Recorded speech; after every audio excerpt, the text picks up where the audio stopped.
It's November 1970. We are in Bergen, Norway. The air is freezing, the fog is thick, and we are in a remote, rocky expanse of wilderness that the locals literally call Death Valley.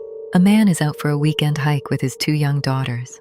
They are climbing through the rocky terrain when the girls suddenly stop. They smell something burning.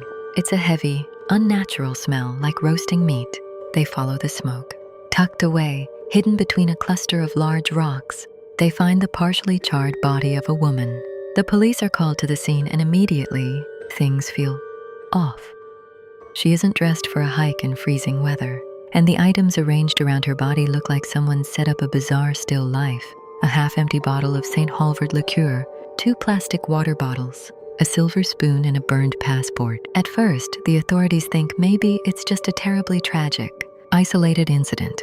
But 3 days later, police track down 2 suitcases belonging to her sitting in a locker at the local train station. Investigators open the bags, expecting to find out who this woman is.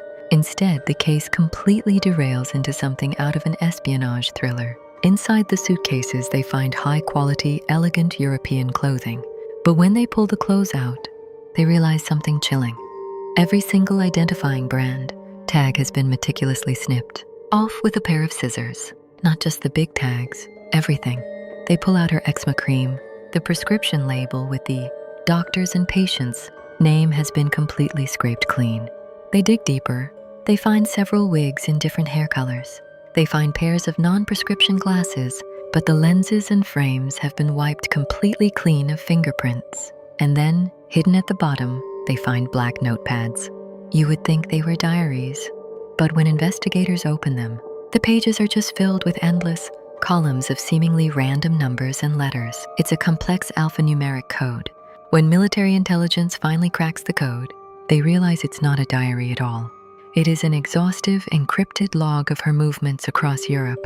Police start tracking the dates and locations, and they discover she wasn't just a woman on vacation. She was traveling under at least 8 different fake identities. She had multiple passports from different countries. She would check into a hotel in Paris as a French woman with dark hair, and check into a hotel in Oslo 3 days later as a Belgian woman with blonde hair. She frequently requested room changes, sometimes just moving down the hall in the middle of the night. Witnesses later reported seeing a woman, matching her exact description, silently observing classified Norwegian military missile tests. Then the autopsy results come back and make the entire thing even darker. In her stomach, the coroner finds over 50 undigested sleeping pills. But that isn't what killed her.